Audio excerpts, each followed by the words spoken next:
Ethics पढ़ाने वाले मास्टरों के छात्र सबसे अधिक दहेज लेते हैं और यही मास्टर उन्हें प्रेरणा और मोटिवेशन इस बात का देते हैं कि यार कुछ बन जाओ, फिर पैसा, पावर, रुतबा सब होगा। यहाँ स्वप्न दिखाकर कि तू कर सकता है, बच्चों की मानसिक हत्या मतलब दिन प्रतिदिन होती जा रही है। तादाद जो है गांव से भर भर के ट्रक में ऐसे जा रहे हैं कि सबको यूपीएससी एग्जाम क्लियर करके सबको डीएम, कलेक्टर, सबको बड़े बड़े ऑफिसर्स बनना है। ये सत्य है कि सपना सबको देखने का अधिकार है, ये सत्य है कि ये सपना सबको संजोगने का अधिकार है। बट जिस तरह से धांधली है, सपनों को बेचकर, सपनों को मारकर करोड़ों अरबों रुपए इकट्ठे करने की जो लॉबी है वो बहुत ही दुखदाई है। कोचिंग के दार्शनिक मास्टर साहब सब गायब हैं क्योंकि कई संस्थाओं के मालिक भी वही हैं। मैटर ऑफ फैकल्टी के शैली में जो विस्टा का घोल इसमें मिलाकर पिलाने वाले कीर्तिमान और यशस्वी लोग विलुप्त हो गए हैं।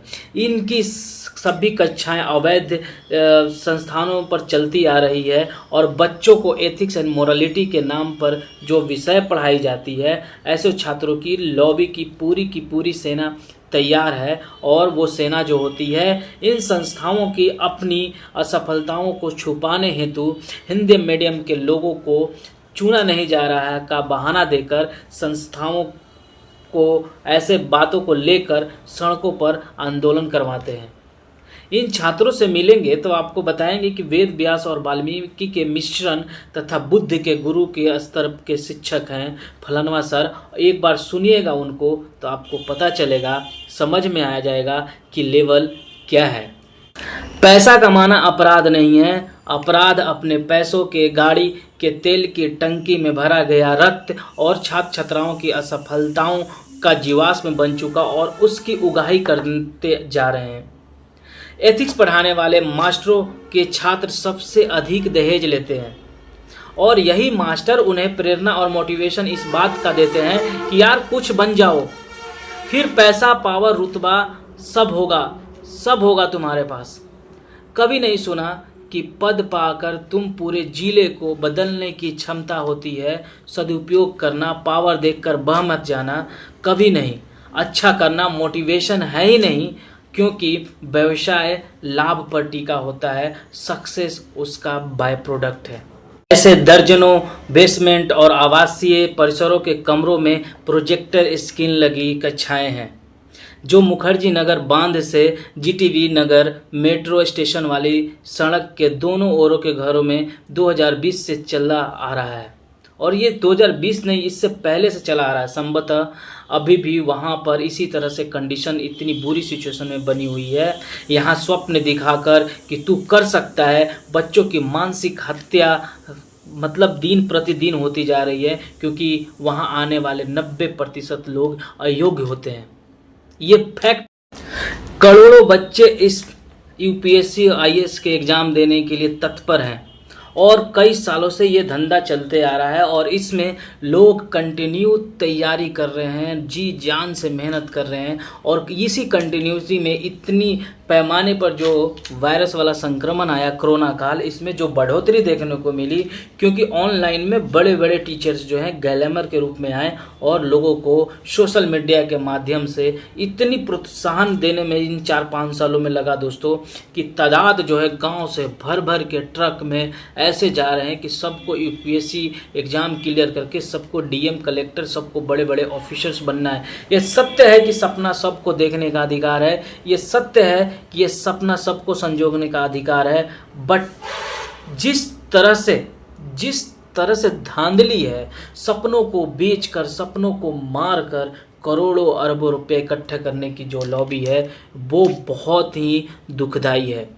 इसी तैयारी करते करते 35 से 40 साल की आयु छूट जाते हैं, हो जाते हैं मतलब। और फिर जब ये कलेक्टर की नौकरी गिरते पड़ते उन्हीं संस्थाओं में कंटेंट राइटर बनकर लिखते हैं, उन्हीं संस्थाओं में कोई चपरासी, उन्हीं संस्थाओं में कुछ कौर या प्राइवेट नौकरी, क्योंकि हम सब जानते हैं कि इससे लाखों में से एक बच्चा निकलता है। और ये सिर्फ सपने दिखाने के काम को हम अलग लक्ष्य रखने में समस्या नहीं है, हर व्यक्ति सफल नहीं होता है, संभव नहीं है, परंतु हर व्यक्ति को यह पता होना ही चाहिए कि वो क्या कर सकता है, कर सकती है। आप ऐसी संस्थाओं और व्यावसायिक शिक्षकों को दार्शनिक का पद दे देंगे तो आप 10 वर्ष बाद भी अपनी सफलताओं का श्रेय उसे नहीं दे पाएंगे, बल्कि आप उस समय भी इसी कुंठा में रहेंगे कि सर तो बुद्ध थे, मैं ही मूर्ख था। और यही धारणा है दोस्तों कि आज सोशल मीडिया के माध्यम से जिस तरह से प्रारूप ले लिया है, आप कल्पना नहीं कर सकते कि क्या मानसिक और क्या सामाजिक परिप्रेक्ष्य की जो परिभाषा है वो किस तरह से हमारे मस्तिष्क, दिमाग और बच्चों को एक मतलब साइकोलॉजिकल प्रेशर के रूप में दे दिया जा रहा है, जहां से निकलना मुश्किल ही नहीं, बहुत नामुमकिन हो गया है। लोग समझ रहे हैं कि हम अपने बच्चों को इतनी अच्छी एजुकेशन देने के साथ साथ पैसों खर्च करना, जिस तरह से गार्जियन अपने आप को बेच देना समझिए कि, क्योंकि सारे हिंदी मीडियम और देखेंगे तो आपको मालूम चलेगा कि वो कहाँ के रहने वाले हैं, कितने गरीब परिवार से हैं, कहाँ से हैं। अच्छी बात है कि वो एजुकेशन के लिए भेज रहे हैं, बट आप ये भी समझिए कि वहाँ चल क्या रहा है। क्या जीवन में यही एक ऐसी रास्ता है जहां से हमें निकलना है? आप इस तरह से थोड़ा अगर समझेंगे तो आपको मालूम चलेगा कि ये जो पूरी माया जाल है, और इस माया जाल में भी, पूरी माया जाल में भी एक माया जाल है, और वो है माया जाल जिसकी जड़ है सरकारी नौकरी का मोक्ष प्राप्त करना। हर कोई चाहता है कि मैं सरकारी नौकरी लेकर उस जड़ को पाकर मैं मोक्ष प्राप्त कर लूँगा, और वही मोक्ष प्राप्त करने के चक्कर में निरंतर वो दौड़े जा रहा है, क्योंकि ये मोक्ष भ्रष्ट, कामचोर, आलसी होने और होने की गारंटी देता है।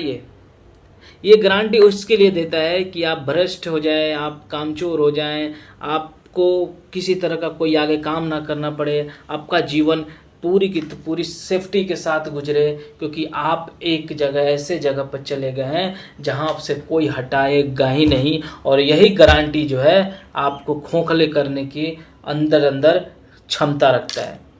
क्योंकि आपको भी पता है कि ये पोस्ट, ये चीज़ें सबको नहीं मिलेगा, और यही लोभ के चक्कर में करोड़ों करोड़ों लोग जो हैं पड़े हुए हैं। दूसरी चीज़ अगर हम बात करते हैं तो आपको मालूम चलेगा कि इस गारंटी के पीछे सबसे बड़ा है 60 साल का आकर्षण, जो इस नौकरी को कायम रखती है और गारंटी देती है इन सब अवगुणों के साथ।